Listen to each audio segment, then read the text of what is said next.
Hi, Gabriela. Good to see you. Hey Sonia, good to see you Welcome. too. Let's start with would you like to introduce yourself a little bit to our viewers? Okay. Hi everyone. I'm Gabriela Encina. I'm a licensed psychologist, originally from Chile, Austrian citizen, and currently living in Spain until hopefully soon we can travel around the world. And yeah, that's it. I'm location independent, and I'm very happy to be here with you today and also be a part of the LEAD community. Thank you. Can you tell us a little bit more about why you want to be location independent? Mhm. It is important for me to have the freedom to be anywhere I want, at least in three places in the world right now, in Chile, in Austria, and in Spain, because I have family and dear friends there. So it was important for me to have to combine the traveling and the working part, and to be location independent allows me to do that, to work anywhere I want, and with the people that I work with expats and digital nomads, people living abroad. I have also flexibility with time zones, Mhm. and that was like the perfect combination for me to be able to move me and my clients as well, so we are not depending on a physical place. So that's why I chose this road, this path of location independent. So that sounds like you have taken your work on the road already a little bit. I mean, probably less recently with the pandemic, but can you tell us more about your previous work? How long have you been doing this? What's your experience been so far? Mm-hmm. Okay, so I'm a psychologist since 2002.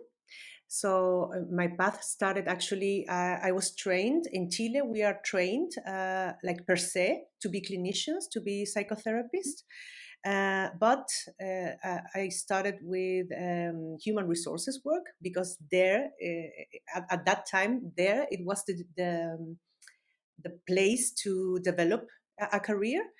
And after 10 years doing that, I fell in love with an Austrian Mhm. and I moved to Vienna. And when I moved to Vienna, I realized, okay, this is the time. Now I'm able to follow my dream and to be a therapist.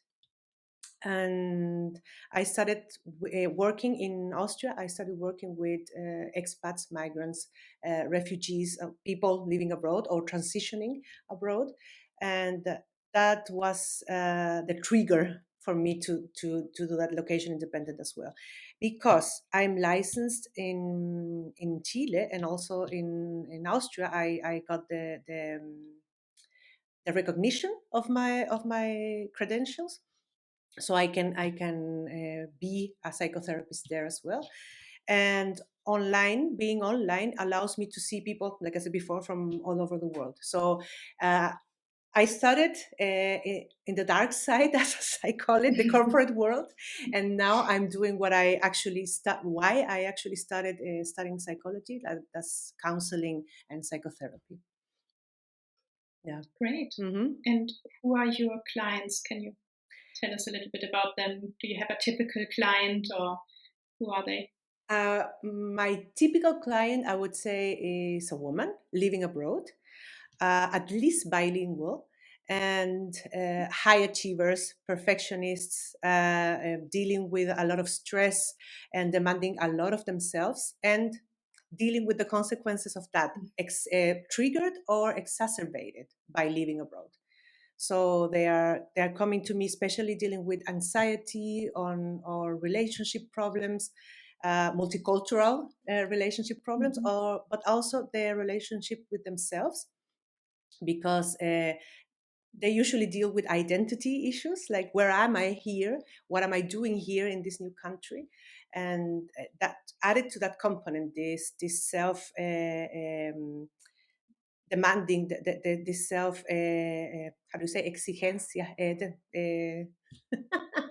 they are Yes, good demanding question. themselves. I don't Yes, know. yes. But they're really demanding a lot of themselves, Mhm. more than any normal Yeah, person. expectations kind of things. Yeah, Expectations, but exactly. So they come here, and they are really happy to talk to a person who understands that, And although they rely on my credentials, on my experience as a licensed psychologist, they also feel really relieved that they don't have to explain living abroad or expat life or nomad life to me. So that chapter is already ticked, you know. Mm-hmm. So we have more time to focus on the problems and the solutions to those problems. Yeah. And you don't only live in multiple languages, you also work in those languages, right? I work in Spanish, English, and German.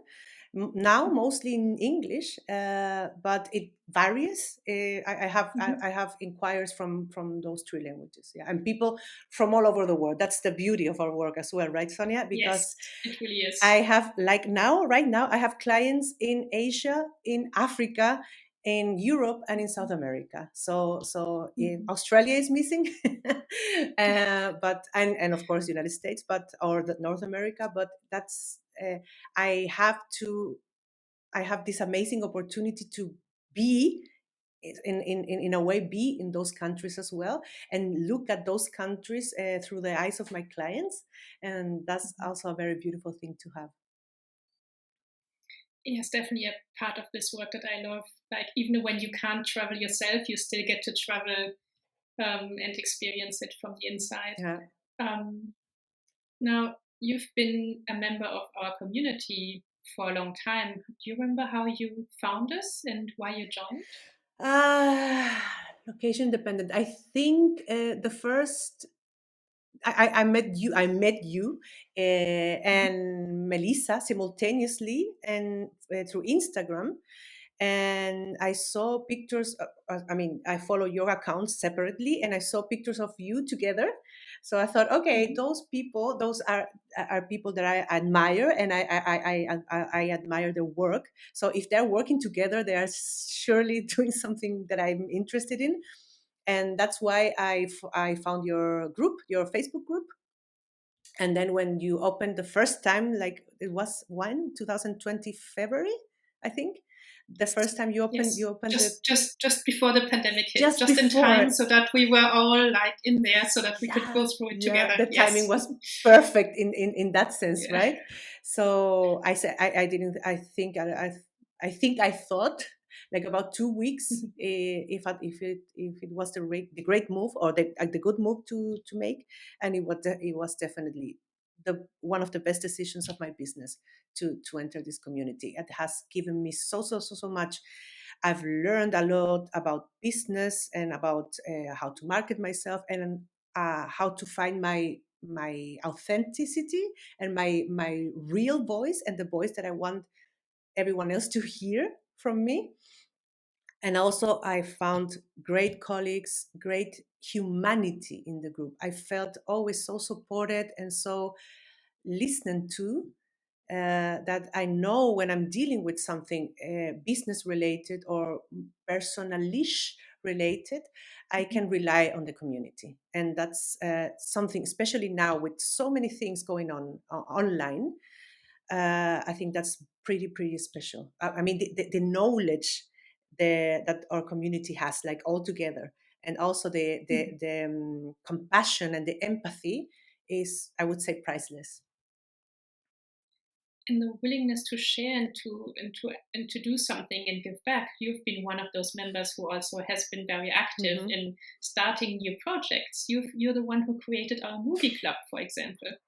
Yeah, I've always believed if you don't if you want it and you don't have it, then create it, because Mhm. I've also found, like with you, we have shared a couple of movie clubs, and I'm a movie geek. I love movies and I love series, and to have the opportunity to share it from a fan perspective, also from a psychologist perspective, it is really interesting. And I hope that I plan more. I have more planned for the following weeks, and I will continue planning movie clubs, because I think it's really relevant for our profession as well, to have that cinematic perspective. Mhm. Hmm. Yeah. And I want to add also the opportunity that we have to create things, like to co-create things, not only following the things that the lead team creates, but also we are able to create movie clubs or supervisions or business talks or whatever. So we have this freedom to be creative as well, and I think is really important for again from that psychologist point of view or mental health point of view. And that's how we ended up having Spanish supervision groups on top of our English speaking groups, right? Exactly, yeah. Because we have so many Spanish speaking members that you all got together and started your own Spanish speaking supervision group. Exactly, yeah. And it's we have like the main language of the community is English, right? But to how do you say that, to underline this multicultural asset that we have is also a great opportunity, and we have made friends. We met like in Spain. We had a meeting when the lockdown wasn't that serious, let's say, and that's definitely a great thing to have. Plus all the things that I already mentioned, to be able to make friends. It's for me, it was the biggest gift for 2020. Yeah. Well, thank you. I mean, I'm happy that we could help with that. And we're looking forward to many more in real life IRL meetups in the future, hopefully. Yeah. Yeah, I mean, whenever you can come to Australia, one day. Yeah, maybe next week I will let you know. Yeah. Yeah. Anything else you would like people to know? Well, actually, meant to mention the members directory that we have. I think with all, I don't know what are your thoughts about that, but I've been confronted with a lot of newcomers, or I don't know how to call them, people calling themselves coaches or mental health professionals with maybe not the experience or not the credentials that support these sayings, like they advertise themselves like after 2 weeks or after 1 month you will have and this how do you say that, it's smoke, creating smoke, like and exacerbating expectations of people that are desperate for help. They need support, like real support, and they go to those places. So it is very, very important that people know that the lead community has a directory with people, with professionals, with experience, with credentials, and with the means or with the expertise needed to help people, especially people moving or living abroad, but also people dealing with mental health issues. That directory is filled with expertise, experience, and tools to really help people, and not just saying, but really backed with our experience. So it is important that people know that as well. And it's been impressive how, even though our website and directory are still quite small and we are still relatively new, our members have been getting clients through it already. Yes. And only our members can be listed there, so it's definitely a protected space in that sense as well. Exactly. Sure. Yeah, I have getting clients from the community, from the directory, and good to know for the people, for the colleagues watching. They know already what they want, and that's also important. I mean, they want therapy, they want psychotherapy, they want help, so they are just looking for the right person, the right match. So that's an advantage as well. Yes, we don't have to convince anyone that they need to talk to us. We make sure that those who are ready to talk to us find us. And that has been a really a relief and a gift for me. Yeah. Where can people find you? Sorry. They can find me in Gabriela-Encina.com, or in Instagram, gabriela.encina.psychologist, or they can send me an email also to hello@gabriela-encina.com. We will add Please. those links in the description below, Yeah. obviously. For everyone who's wondering how to spell that. And yeah, thank you very much. It was really good seeing you again. Yeah, likewise. And I'm looking forward to seeing you in our next movie club, or maybe a supervision or some other Yeah, event. absolutely. Yeah. A pleasure to see you, Sonia. And bye, everyone.